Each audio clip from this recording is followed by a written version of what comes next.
Yo, what's up, everyone? Happy New Year, everyone. We made it to 2021, and it's off to a bang, literally. Patrick, how you doing? I'm all right, man. What about you? Good. Living the dream. Living the dream as always. Had a little bit of a sinus cold last night. Doing better today. Nice. Yeah. How was your break? Yeah. It was good. It was good. Yeah. You know. Excellent. I did not work. What about you? I did not either. So that's I did not work. It was excellent. It was excellent. Yeah, I liked it. It went by fast though. Yeah. It went by fast. So all right. Breaks. So 2021 breaks over. We are back in the saddle. Everything is going. Power BI is moving along. And so we are just happy that everyone could join us this morning and getting back in the flow. If you are new to Guy in a Cube or just new to this live stream, put hashtag new in the chat. We always love seeing the new faces around and just able to say hey and welcome you here. That's always great. Also, just thank you to our members. We can't do this without you. So it's always great to have the support of the members of the Guy in a Cube channel. You can hit the link I have on the screen. Also, there's a join button. You can go check out more details of what that's all about if you want. No pressure. No, don't need to do that. But just a big thank you for that. What were you laughing at, Patrick? Matthew. It's always Matthew. It's always Matthew. Happy to have you here, Matthew. Can't wait till you're back at full throttle. So Matthew's point about forgot everything. I will say Monday when I was back in the office, I had to relearn how to do everything, like even like recording the roundup and editing that, and I was just like, oh my gosh, like how do you do this? So wow, look at all the new folks. Naveen is there, Fahad, Naresh, who else we got? Hammer Data, I love that. Tayfun Y, look at that, Zach, Sarab, Amit, wow, look at all the Martha. That's a lot of new folks. Wow. HG Music Tuition. Wow. They keep coming in too. Woo, Holger. Wow. 2021, lots of new faces. Good to see you. Hopefully you will get value out of this live stream and just learn a little bit about Power BI and just have a little fun, right? That's why we're here. Yep. All right. So to get your questions queued up, Chatmaster C is standing by, and she's also, Alex, you will like to know that she is a little not happy with me because I didn't actually make a t-shirt for her. So she has reminded me about that on a few occasions. So we'll have to work on that. But Chatmaster C is standing by. Put Q: in front of the question. She will get them queued up. And please don't spam. One time is enough. It gets in the queue. We try to get to as many as we can. We are never able to get to all of them. And so if we don't answer it, come back next week and we'll try again. And if you do spam, Chatmaster C and the moderators do have the ability to put you in a timeout. We have a 3 strikes rule. So if you get into a timeout, that would be why, because you're spamming. So those are there. The folks with the blue nameplates, those are the moderators, and so they have the power to do that. Patrick does also, but he never does. He doesn't touch any of that. So no. No. Also, the first half of this will be open for everyone. The second half, we will jump over to member-only chat. So this is one of the perks that members get is when joining Guy in a Cube. And so it's just a spot where we can just focus on the members a little bit. Everyone can still watch the chat, but in order to ask a question, you have to be a member. Those are the green labels on the people's names. And also moderators can also participate, as well as anyone doing a super chat. Super chats always take priority. So there is that. All right. And then the members will get your questions standing by. So we will let you know when, and Chatmaster C will clear the queue and you can submit those questions and we'll get them in. All right, Patrick, are you ready? Let's go, man. Ready for the questions. All right, let's do this. All right. So Renato had a question, but there's two questions and there's one that I really liked. So I'm going to pick the second one. I have that power. So let's do this.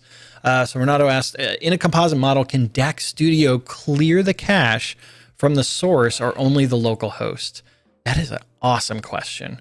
So what happens is when you're clearing the cache of the current model itself, which would be that local model or the model in question. If you're referencing another live Power BI data set or Azure Analysis Services, so you're doing that direct query, it's not going to cascade down to that. So you'd have to connect to that model and clear that cache.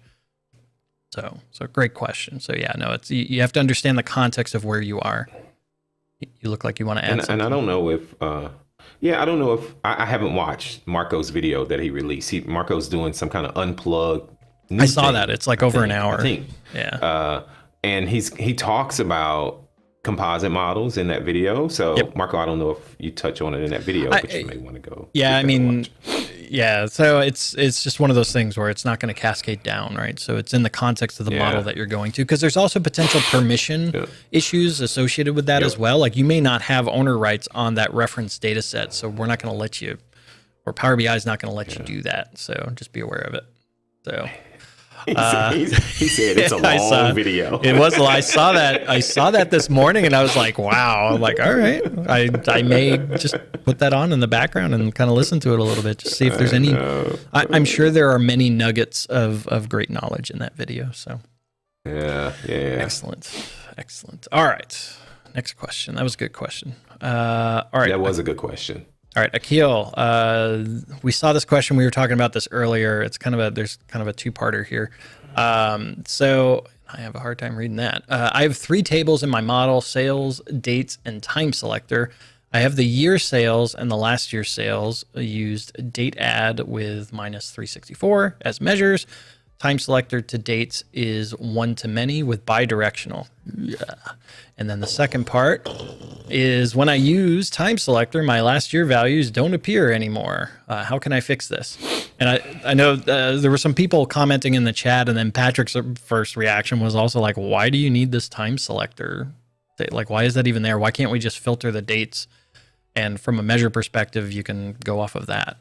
So that was our biggest thing, was why. I don't know that we have enough info there in terms of what and the I'm scenario just wondering is. I'm wondering how is the relationship from time to day also, you know? Right. I mean, that time period, how are you relating that up? I'm guessing there's a time period column. Probably on a each column. date. Yeah. Maybe it's last year, this year, you know, I don't know, but you need to take a look at that. And then how's the measure written? Are you accommodating for whatever in that time period? There's so much stuff, right? And so Adam's right, not enough information. Yes. So just things to think about on that front. So, right. All right. And then let's see here. So I think Akil added some extra info there. So he said some weird time selections are involved, like last 1.3 weeks and so on. 1.5 weeks. So, but couldn't you just add that to the? That could be a column on on the date table. Go ahead. Yeah. Yes. Yeah. And then whenever you refresh, that updates. Yeah. Yep. Yeah, it's just calculate a column, or you do it in a Power Query, or do it in the backend data source. Lots of different ways to do it. And then you filter on that column. That's part of the date table, and it just handles the filtering. Yeah. Yeah, yeah. And then you can get rid of that bi-directional and just have one single table to manage all this stuff. Yes, yes. And everything just relates and is nice and clean, which is what we always recommend. Keep it clean, keep it simple.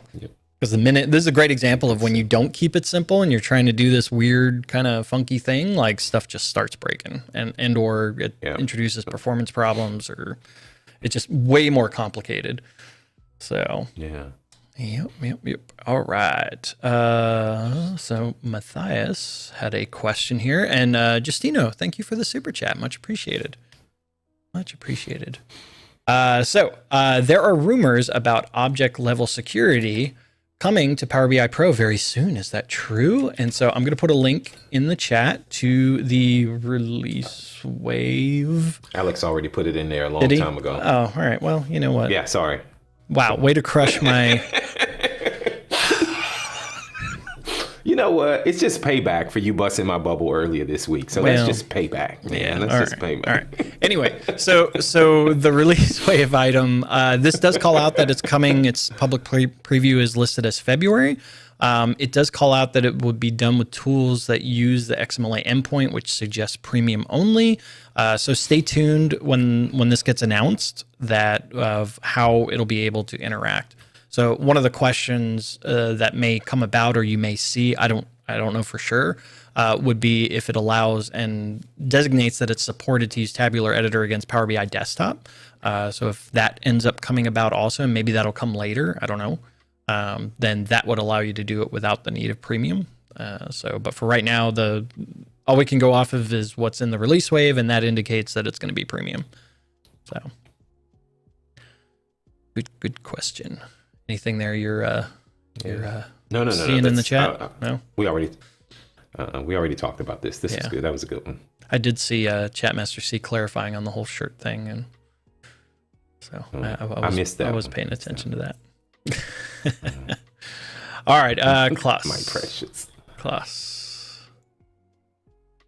Let's see here. What is the best way to make week number in calendar table in Europe? If you do it in Power Query with Date.WeekOfYear, then it's week 2 right now. But in Europe, we say it's week 1. I mean, you'd have to account for that and adjust accordingly. So that's the same thing. And check out, I think Marco's got some stuff on SQL BI about handling like different calendar types. So like the 454 and like even if you're doing like the 53 week type calendar, you'd have to adjust for those things. So if the functions are only giving you a specific number, then, just add it accordingly from a calculation perspective. Yeah, Matthew put something similar to that in the chat. Why is Edge? I almost said Internet Explorer, but Edge is like not responding greatly. Yeah, there you go. Yep. So those are ways that you can control that. You just have to adjust the calculation. So, and then I like what Michael. Yeah, I was just going to call that. I saw Michael says, do it in your data warehouse calendar. You're like, yeah. I mean, if you can do it in the source, do it in the source. I agree. Yeah, I agree. I like that, Michael. Yep. All right. And so I see Chatmaster C is saying do not spam. So again, please do not spam the questions. One time is enough. If you do more than that, you're going to get, I already see, or no, that was just Neil retracting. I thought Neil got put in a timeout. And I'm like, really? Neil got put in a timeout? He listens to the rules. So that was on his own accord. So, yep. Please do not spam. All right, Jed, I have fact tables and calendar T, which date field should I use in a slicer? When I use the one from the calendar, it shows all available dates. And in the fact table, I just have monthly observations. So you know what they mean? Like if I use a calendar table and I make a slicer, there's no filter. So all the dates that I have, it's going to show up in that slicer. Yep. And then once if I use the fact one, that's only the available dates, right? That I have transactions or whatever it is I'm doing. in that fact table. And so the easy way to limit it is put a filter on your slicer for one of those measures or count rows or something, and say, and put a visual level slicer on that filter. And then that'll limit what's displayed in the slicer. Or you can be a little more elegant. I think Alberto has a video or a doc on it where he shows you not just doing a visual level slicer, but doing some other things to help limit it. So there's a lot of different ways to possibly do this, but the easy way, the quick and hard way, is I have a video actually that shows the visual level filter for a slicer, so you should probably go check that out. Hey Alex, can you put a link for Patrick's video? Because I think in the video they reference, in the link below, there's a reference to Alberto's blog on it, or article that he wrote. So anyway, all right. And there's Alex. Awesome. Good job. I love when technology works. That's great. All right. Sarab's got a question here. Please share some useful links related to Power Apps for learning purposes. Okay. And I don't know if Alex may have put some stuff in the chat already. They have the whole, Power Apps has a whole learn section on their item. Okay. I don't know what, let's see if it's learn.powerapps.com. Does that go? Nope, that doesn't go anywhere. All right, Alex. Hey, Alex, where's your stuff? Somebody said Shane Young. Ooh, Shane Young's YouTube channel, absolutely. Is a place to go. Also, Laura's got one over at IW Mentor. They've got a whole training and a bunch of stuff for that as well. So those are the two that I would go. And Microsoft Learn has got a whole thing there. So So in full disclosure, Patrick and I really don't focus on Power Apps. So those are the places that we would recommend. All right, Sandeep. What is the best practice to deal with circular relationships loops in Power BI? Don't do them.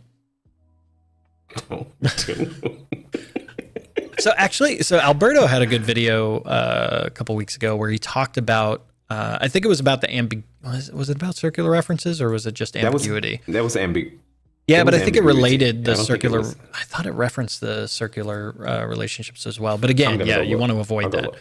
This also goes back to, first off, have that clean star schema to where you don't end up running into that situation. But then also in your measures, avoid, because the thing that I thought Alberto had one where he talked about when you're referencing it from a measure perspective, that it will end up causing problems there. So what you need to do is just realize if you're referencing a measure that's referencing something else, like, and those columns end up coming into a circular relationship, you've got to just track it back to figure out where that's being introduced. So yes, and then Patrick, Thomas said that you made a circular reference in one of your ag videos. So I don't remember that, but I don't disbelieve it. And then Marco had a comment. Let's see here. So it says, if the reference is to self relationships, parent-child, then have to flatten the table. So DAX patterns parent-child has information on it. So, yep. And then, Alex put a link in the chat also to SQL BI about avoiding circular dependency errors. So definitely great info on that. So I was looking for it, and Alex found it already. So there you go. Yep.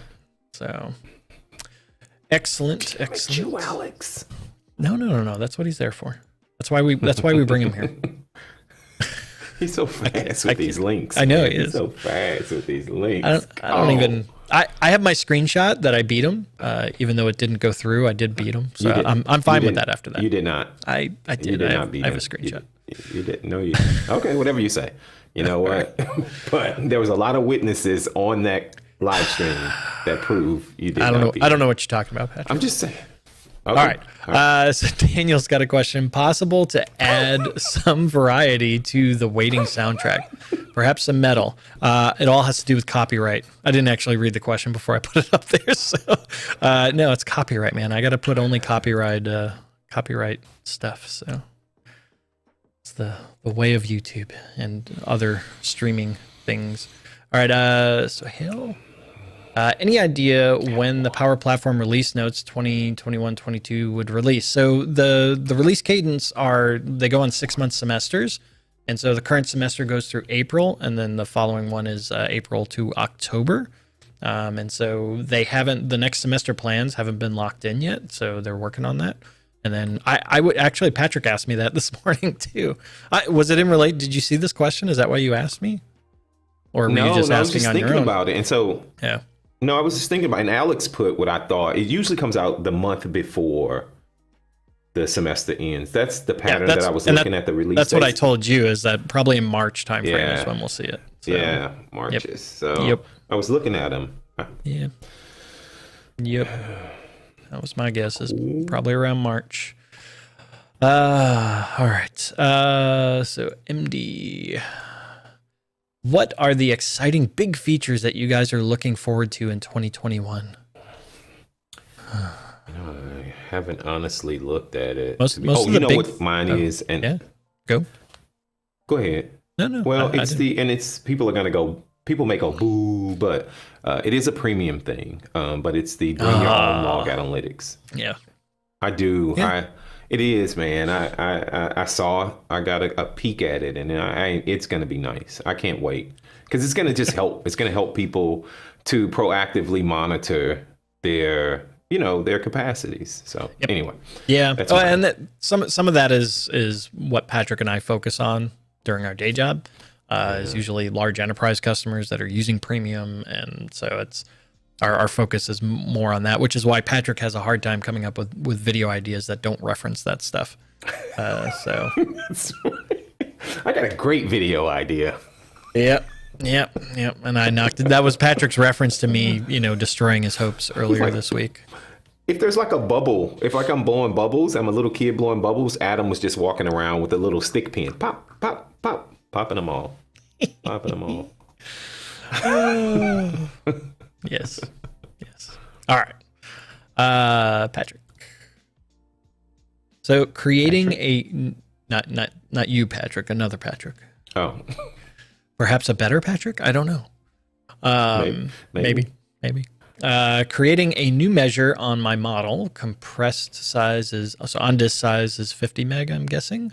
Takes some time to load, short of it depends. What are the biggest bottlenecks? Measures, tables, really? So it depends.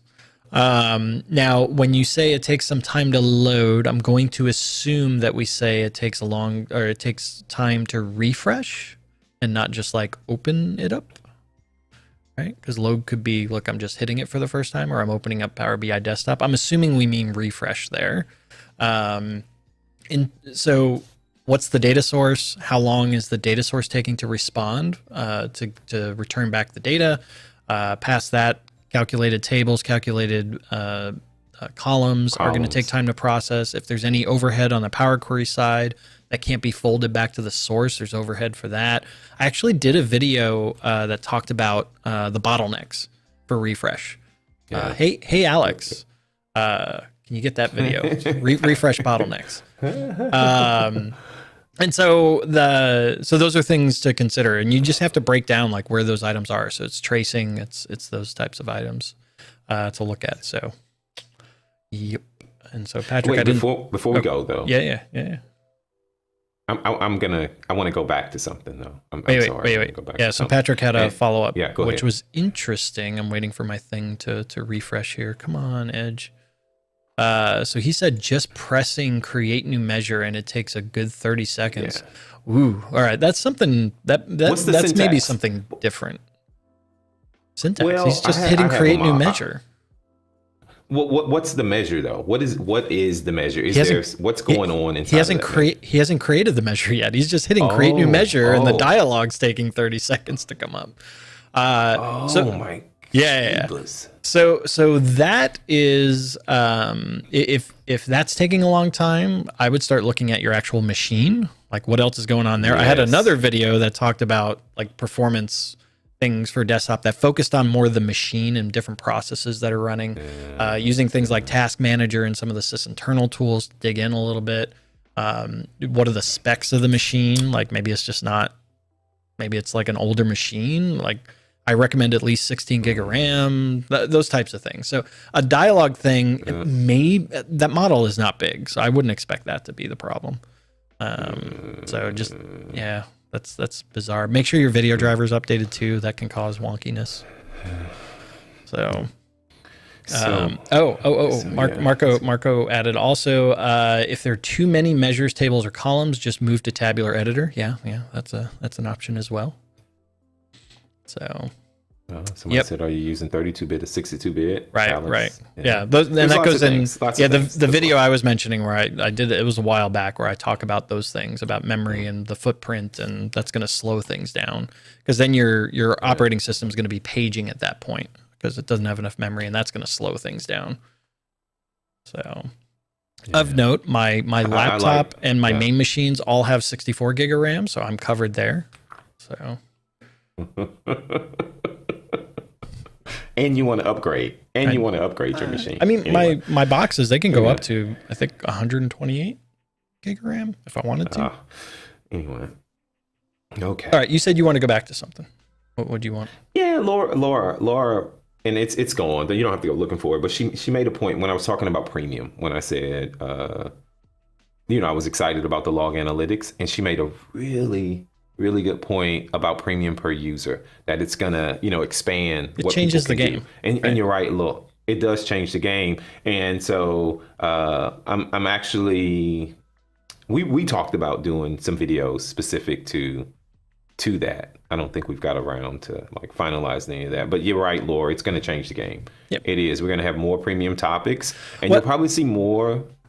So one thing, I was talking to Chris Finland a little bit, and he was even saying, he's like, look, most people, the things that he's hearing and seeing is more about people waiting to really look at it or even talk about it until the pricing comes out. Till they find out how much it costs. Yeah. So stay tuned on that. No news. Yeah. No news. So... yeah, say even Matthias, any leaks on it. So please do not put any leaks in the chat. We will delete it. That is not something that's been disclosed. It's under NDA, so no. Can't talk about it. I was just gonna tell. I was just about to say it. I was just gonna. It's. Yeah. There you go. And don't try and read my lips because I didn't actually say it. Good times. Good times. Good times. Oh no, Alex put a link in the chat. I'm not even going to click on it because I know it has nothing to do with. I'm sure it's safe because Alex is. Yeah. Okay. Top McMasterson. I like that name. To calculate, what time is it? Okay, there we go. We got time. To calculate turnover, I expanded the dates between dates in start and termination columns. Okay. But since it creates millions of extra rows, it feels inefficient. Optimization ideas. Can you do so let's see. So we're trying to figure out the turnover, start, and termination columns. So are you looking for a specific date on the start and termination columns? Are you doing a date div? What are you doing? Where's that data also being stored? Not sure why it so they expanded the dates. So you're having a date for each item within start and termination for each employee. That's weird. Yeah, Mark's got a good point there of a staff dimension. So there should be some just start and end date for that given person. Why do we need to expand it? So that's, I don't understand what the need is for expanding that type of data. So, like Thomas, an actual column on the dates and times. I don't know that you need the time, just the dates. So yeah, I don't understand what the rationale is for expanding that. So I don't know if you want to add some extra information there that would help understand that, but what I would love to see that data. I just don't understand what the reason is behind that. Yeah. I'm sure that they're trying to do some calculation that's requiring that, but I don't know. I would do it. I would have that from a dimension perspective, and then you can do like dates between or something like that that's tied up to the calendar table using use relationship to handle the relationship things for inactive items. I don't know of a reason why you should need to expand that. Just have your dates in your date calendar and then go from there. So, yeah, and Thomas, start date and end dates are snapshots. Yep. But expanding that's unnecessary if we have a calendar table. So those dates should align to the calendar table, have some inactive relationships, use relationship in your calculations, and then go from there. So cool. And also there may be, check out DAX patterns, because there may be a DAX pattern as well that that covers that. All right, so Akil, we're getting close to the time here. Adding new columns in DQ over AS seems like a DAX operation is using define column. So technically, shouldn't this functionality be allowed directly in the connection as well?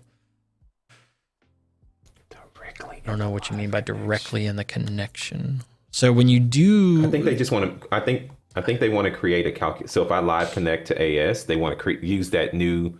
Yeah, but it's going to create it in that local model, right? It's not. You're never going to edit the referenced model because again, you may not have rights to reference that. Like that's not how it works. It's always going to create it in the local one.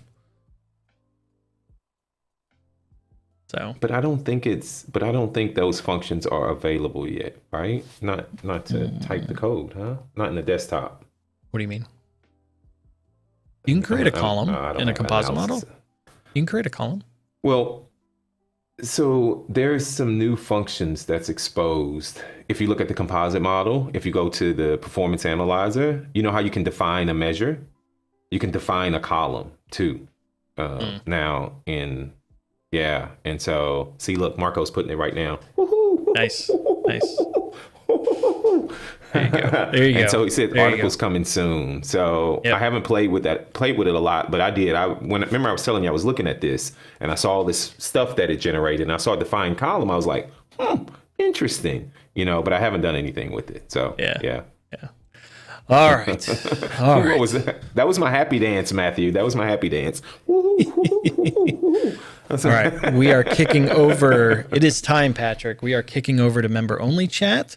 So I believe Chatmaster C said that she has cleared the queue. Members can put their questions in. We'll get those queued up and ready to go. So that is great. So thank you, everyone, also for just participating, putting in your questions. Again, sorry if we didn't get to your question. At this point, everyone can still watch, but only members and moderators can participate in the chat, and super chats take priority. So let's get into that, and let's do view the queue. All right, Jessica had a question here. Do you guys have a follow-up on your comments about the future direction of Guy in a Cube from the last video of last year? Actually, that was the first video of this year that I made the comment in the roundup. And no, I think everything I said in there is where it's at right now. So we are, Patrick and I have talked many times about actually doing more and not being, getting up off the couch. Right. And it was funny. We're just lazy. Yeah. We are efficient, but yes, we in this case we were truly lazy. And lazy. I was talking to Chatmaster C about after I talked to you, Patrick, and I was just like, oh, this is what Patrick and I talked about. We're going to work on blah, blah, blah. And she's like, yeah, it's funny. I heard that last year too. I'm like, yes, it's true. We're going to do it this year though. We're doing it. This week was very productive. I was very happy. We're getting serious. So it's going to be great. It's going to be great. All right. Matthew. All right. Alex, what's your favorite feature thus far, and why is it Dataflow query folding visual indicators? I do like the query folding visual indicators. What I really want is that in Power BI desktop. That's what I really want. Yes. What? Yeah, go ahead. Small multiples. Let's just small multiples. They came out. That was in 2020. That's okay. I'm going to say 2021. That wasn't his question.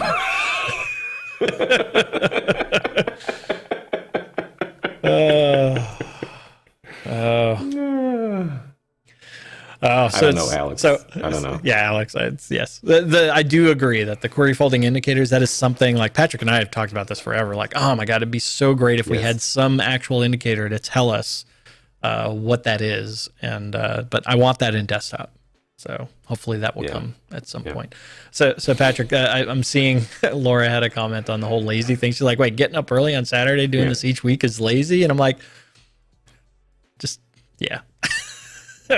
Can I be honest? Can I be honest right here, though? And then Kevin also, you being lazy is still very productive. And I'm like, But let's be honest. How hard is it for us to do this?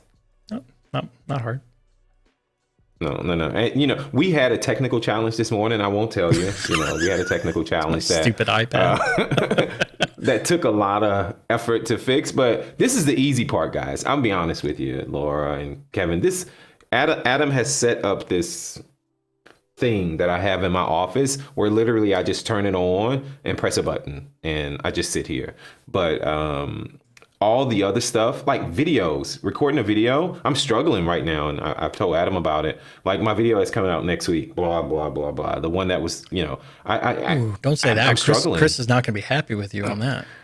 No. I don't mean, right. I don't mean it's a bad video. What I mean is I want to do,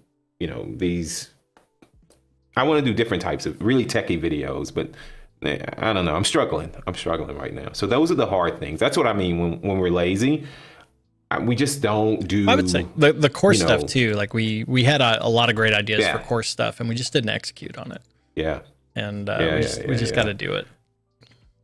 And Laura, stay tuned. I call out your. Well, you'll see, Laura. Watch the video this week. You'll see. I will say the video editor, getting the video editor on board and doing that is. At least from my end, that freed up a lot of time. Yeah. Because that took the most of my time in what I did. So now I'm like really lazy now. At least I could, when I was editing the videos, I could at least say I'm still doing a lot of work. Patrick never had that.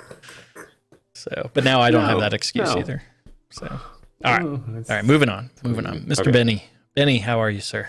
I am looking for an overview of users that use the opt-in experience in Power BI or the premium per user. So not those who had the license assigned by an admin, but the ones that did it themselves in the service. What kind of overview of? So you're looking for like a video of someone signing up and getting? I mean, I could probably show you that. I don't know if that's what you're looking for, Benny, or what? Don't forget the member question. Shoot. God, I forget that every time. I have it on my list here too.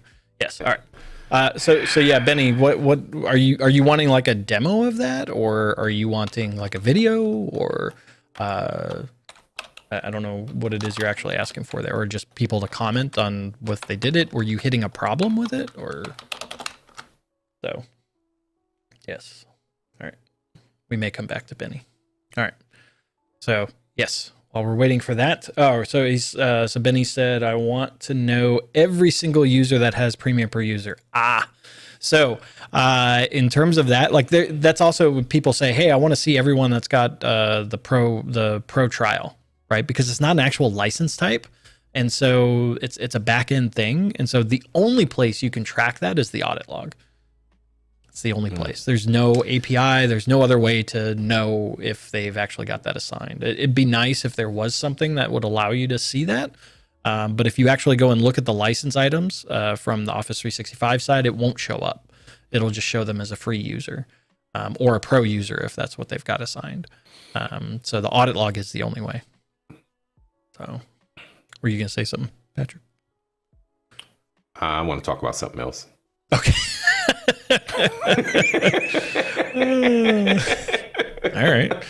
All right. So yeah. So no we did have. Benny. No offense, Benny. Yeah. Sorry. So Patrick, thank you for reminding me. I forget every time. We did have. So one of the perks of the visitor tier and above is the ability to pre-submit questions, and so we did have two. So the first one is Mr. Kendall. It says, yo, I'm trying to change the colors of a bar chart so that when the value is under 100% in the bar chart, it turns red. Under 100%, the bar turns yellow. I'm assuming like there's probably different values for that. It's probably not the same value. Value is 100%. If it's at 100%, then it turns green. Is that possible? Yes, it is. Yes, it is. So, so this is done through conditional formatting. And I think, Patrick, you were gonna show something. You wanna head over to your machine? Let's do it. Yeah, sure. So I think I did a video on this too. I think I did, Adam. I don't remember. But you can see, and I'm just saying, I'm using the color codes for these, right? And so you can see red, yellow, green, and then variables for the percent change. So yeah, and then you can see I use a switch. And so I'm not doing 100%, but I just say if it's less than 0, make it red. If it's greater than this value, make it green. Otherwise, make it yellow, right? So it's very, very simple DAX.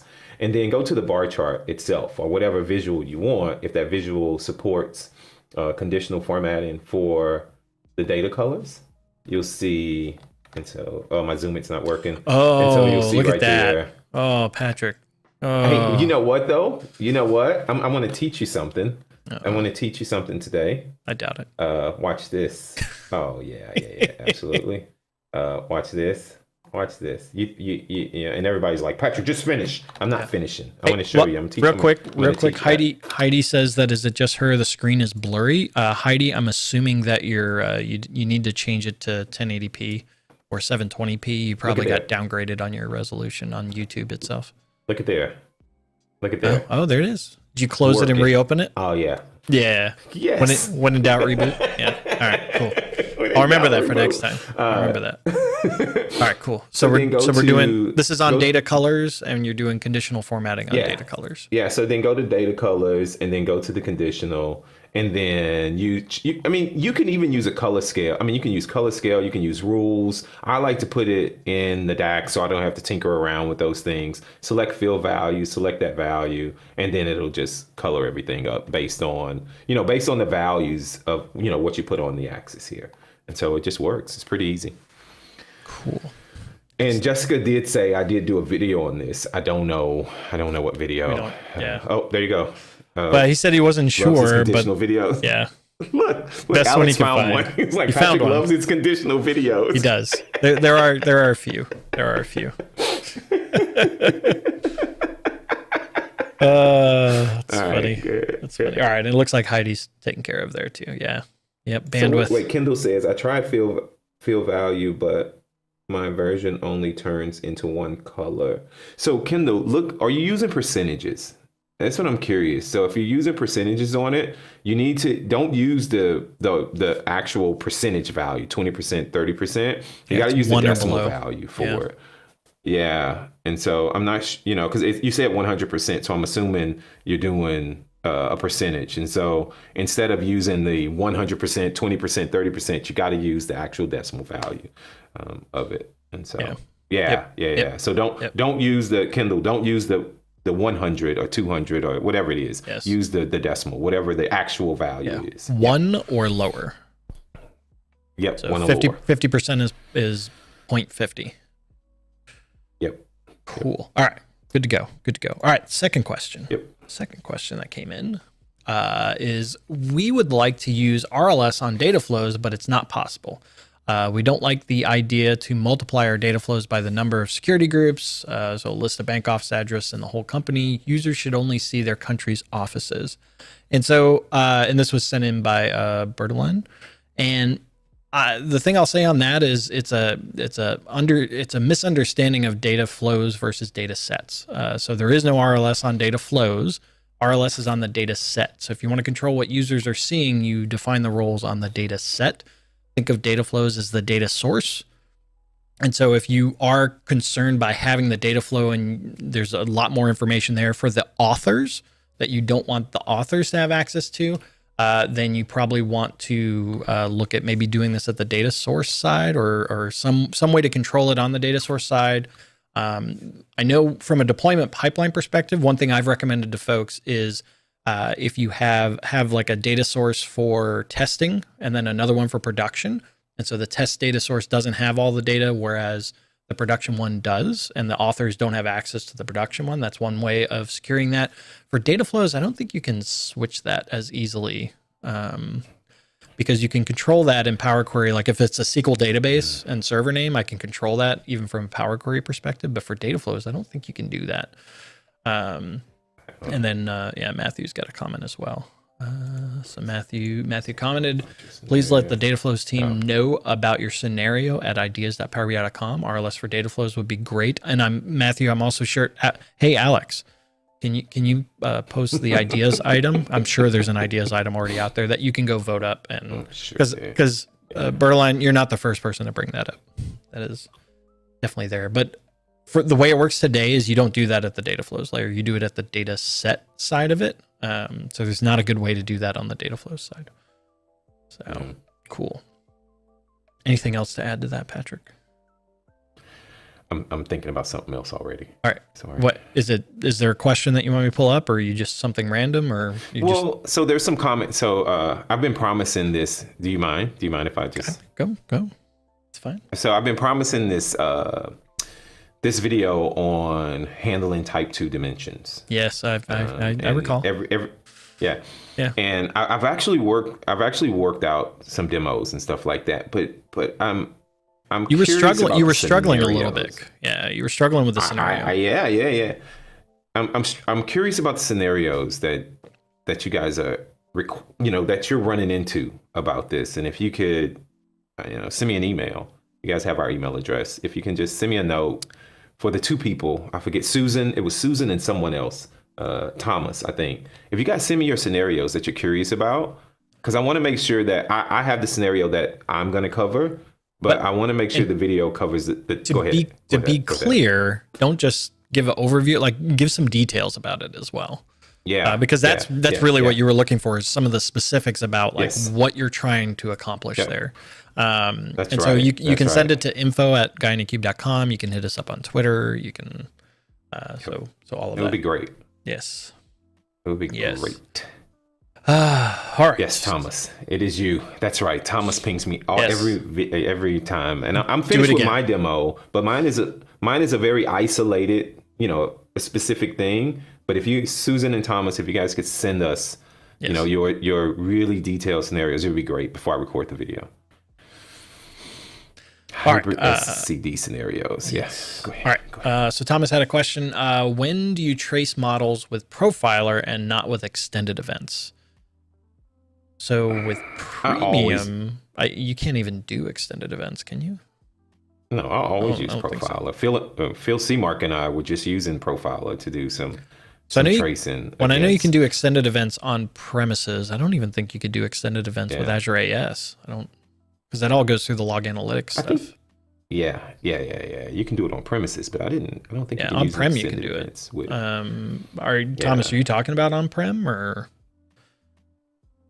And I know like the upcoming bring your own log analytics, that will help with Premium, and at least at first. And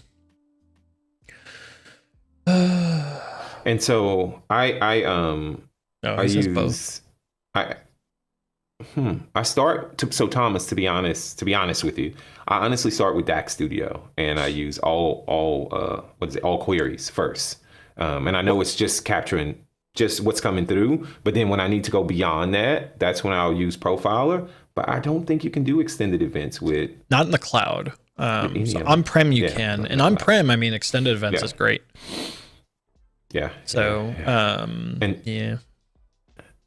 And Susan, as soon as you can send them to me. So Susan asked them when do I want the notes about type 2. As soon as you can send it to me. It's not a rush. I'm sure Thomas will be okay with waiting a little longer for that video. But as soon as you can send them, it would be great. Nice. Okay. Nice. Go ahead. All right. So Laura put in 2 questions. We'll go with the first one first. If we have time, we'll go with the other one. A user changed a column type from text to date in desktop composite models, so it converted to a date. Is there any way to fix the change? Going back to text didn't fix it. I've never tried it. I've never tried that. So Laura, Yeah, are we talking about the new composite models? The new with where you have live connections? Or are you talking about old school composite, which is direct query and import? But would that, I would even say, take composite models out of the picture. Does that work outside of composite models? Like, I don't know if that's a composite model specific thing. Yeah. So if you change it to date, we can't change it back to text. It's interesting. Yeah, I don't know. I haven't run into that. We need to spend some time. Yeah, we can play around with that. We need to spend some time with composite models, man. We really do. Yes. With all of this new composite model, especially. Yeah. We does not equal this guy. Just saying.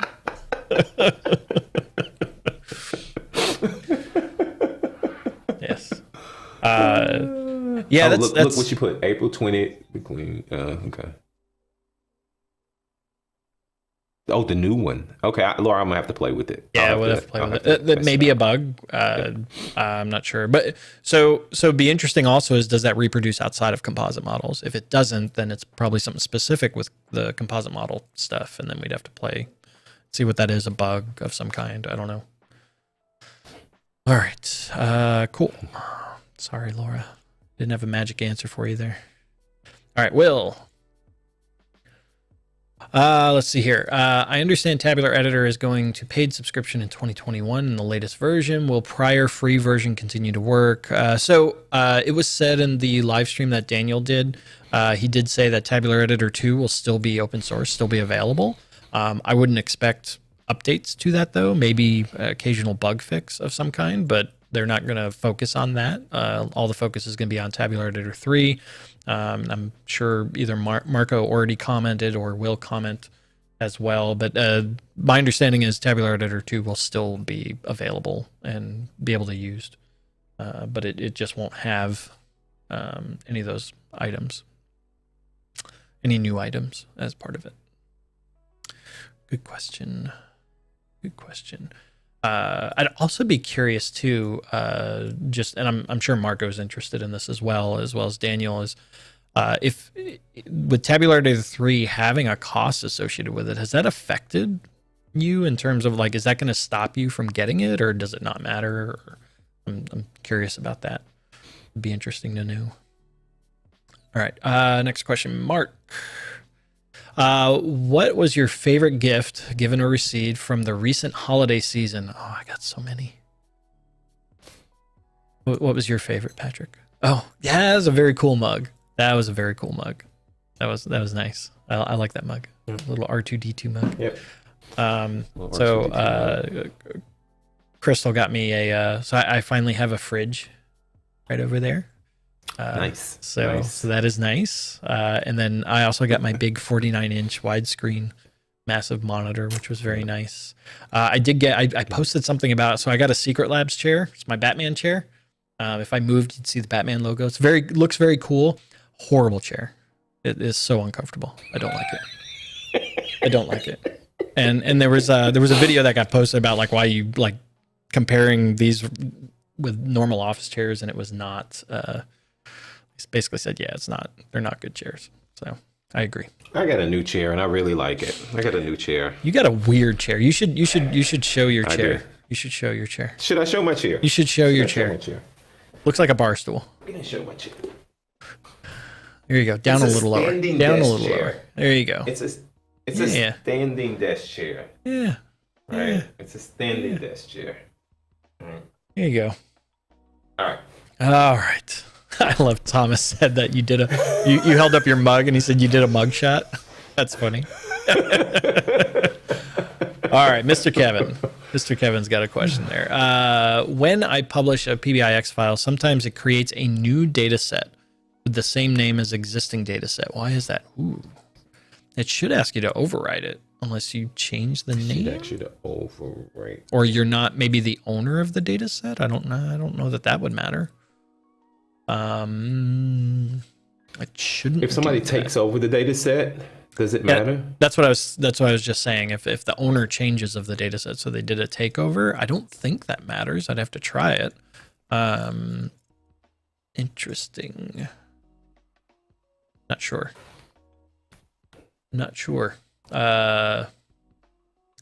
So yeah, it shouldn't. There's probably something else going on there that I'm not aware of, or it's a bug of some kind. So that's interesting. I'd have to play with that a little bit. The only thing that's coming to mind off the top of my head is the ownership of the data set. Maybe verify that, Kevin, and see if that's having any effect on it. Christian's got one. Any plans in doing more Power Query and data modeling videos this year? So Patrick always has plans for data modeling. So we have some data modeling videos out there, and I'm curious, I think there's 2 or 3 of them. If you can go take a look at those, Christian, and let me know what you think. There's another one that I have in the queue about multiple fact tables. We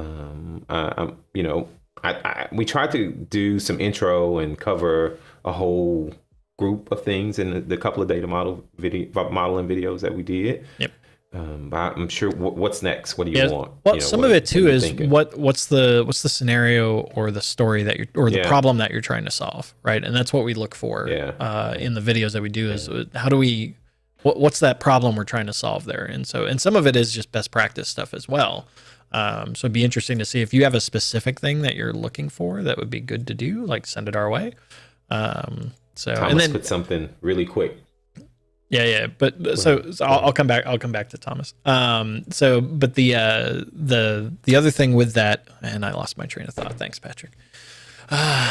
Sorry. Oh, no. So what I was going to say is like Patrick always has these incredible ideas for like data modeling and they're like super nerdy and deep. And I'm like, no one's going to watch that. I don't like, it's like the only reason we care about is because we're dealing with like large model premium stuff and like nobody's doing that. It's only like the customer you're working with is like the only one that's doing that. So all right. So Thomas, are you talking about a snapshot thing? Yeah, snapshots. People always ask about snapshots, but I think that needs to be. But Thomas, I think that needs to be handled in the source because Power BI doesn't have the ability to do the snapshotting, and that's when all the the way you design your data warehouse and track the history and stuff like that. But I'd be curious, right? When you send over the email about the type 2, include some of that in that. Well, because the snapshot you're really talking about like type 2, right? Yeah. I'd be curious. Yeah. So I did a session on data modeling. Chatmaster C's causing trouble. I did. Chatmaster C's causing trouble in the chat. She's trapping me a little bit. She got plenty of gifts. Don't let her dissuade you. She got plenty. Maybe not on Christmas Day, but she got plenty of gifts. And she knows it. She's probably laughing right now at the monitor. Anyway, go ahead. I did a session on optimizing the size of your model, and we went through some basic things. I actually showed some of it to Alex Powers yesterday, and we went into how compression works, and we talked about attribute hierarchies. But like Adam said, I don't think anybody is going to watch those videos. We actually took a model from about 24 gigs down to about 6 gigs, and it's 1 billion rows. We have 1 billion rows imported into Power BI. So I don't know. Anyway, go ahead, Adam. I'm Mark, thank you for the super chat. Crystal will be very happy. She's causing trouble. Crystal any gifts for Christmas? I did. Well, so no. Oh my! Hang on. You're such a terrible. No. You're such a terrible. We had this arrangement. We said, look, we're gonna do all our gifts. We just like the fridge and the monitor. Like they showed up. I like opened the garage. I'm like, oh hey, I got a fridge. Like it just came like right. It was sitting in the garage. And she's like, fine. We'll just do all our gifts before Christmas, and we'll just focus Christmas morning on the kids. And so I was like, okay, cool. So she had everything. Like she got tons of stuff. Don't let her fool you. And I even said, I was like, we're not doing anything on Christmas morning, right? And she's like, yeah, that's fine. I'm like, okay. And then Christmas morning, like she got me this shirt, and like there were a couple of shirts and stuff, and a game, and I'm like, what the? Oh, gee. Yeah. So you are such a terrible husband. No, I'm not. God. She got a new fence. Thanks, Wyatt. She got All right, Kendall. That's not a gift.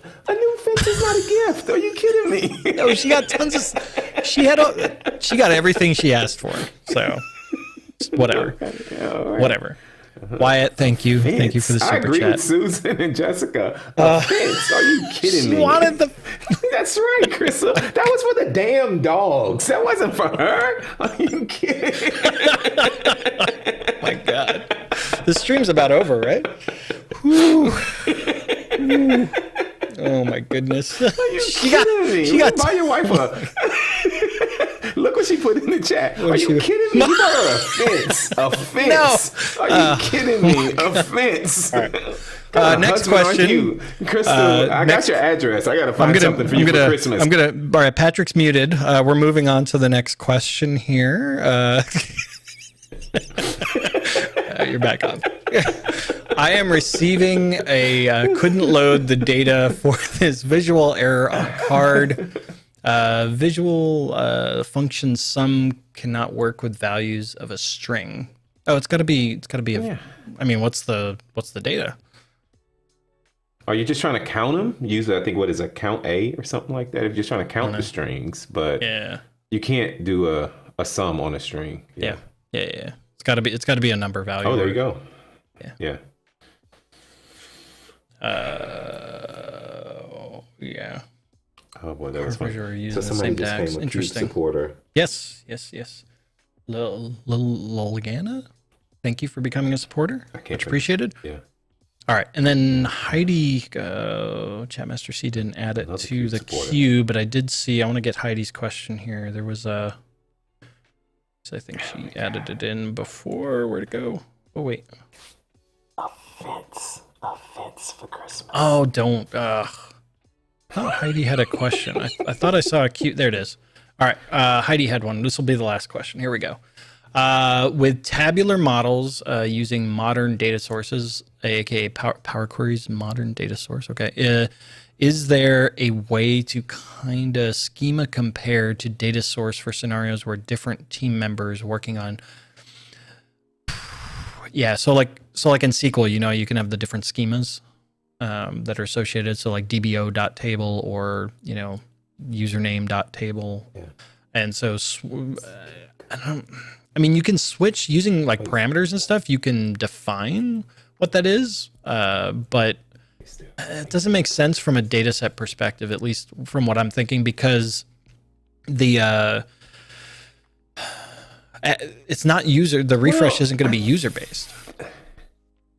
Yeah, but Heidi, are you talking about? I want to ask you. So if I import the data, into Power BI, and do you want to compare what you've imported in Power BI to what's in the data source, or do you want to compare what's in, the dev Power BI PBIX file to what's in the production PBIX file? If that's the case, you can use ALM Toolkit. But if you're trying to compare what's in Power Query to what's in the database, I don't know a way to compare what's in Power Query. If I'm changing the data type in Power Query to compare what's in the database, I'm not sure. I thought you could get schema-related information from in Power Query, but I don't know what the scenarios of why you would want to do that. As in DBDev does data warehouse changes, but CubeDev needs list. See, that's what she seeks. Put up her next comment and mark up. She's thinking about what I'm saying about the LM Toolkit. As in DBDev. Yeah. So she's saying compare what's in the model to what's in the data warehouse. Yeah. ALM Toolkit's the best way to do that.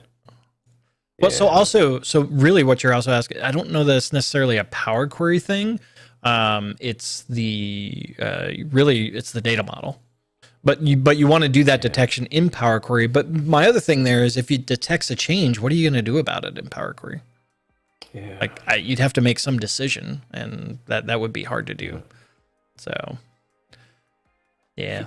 So before you go, somebody posted something about Jeffrey Wang doing Alex something did. on the Power BI this week. It's a Reddit Alex, AMA. Reddit AMA. Yeah, Alex put the link in the chat. Really cool. That'll be good. That'll be good. Should be really cool. Alrighty.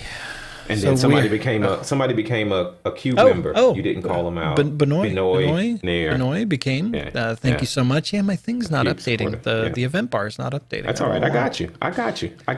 Excellent. I don't know why it's not updating. I got to figure that out.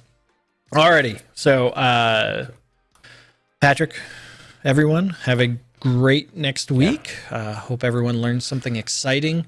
And any final words, Patrick, before we close it out? And nothing fence related. No. Okay. Then I have nothing to say. Then. Okay. Then I have nothing to say. All right, everyone. We will see you next Saturday, and then we'll see you on the interwebs and in our next video. So stay safe and have a great rest of your weekend. See ya.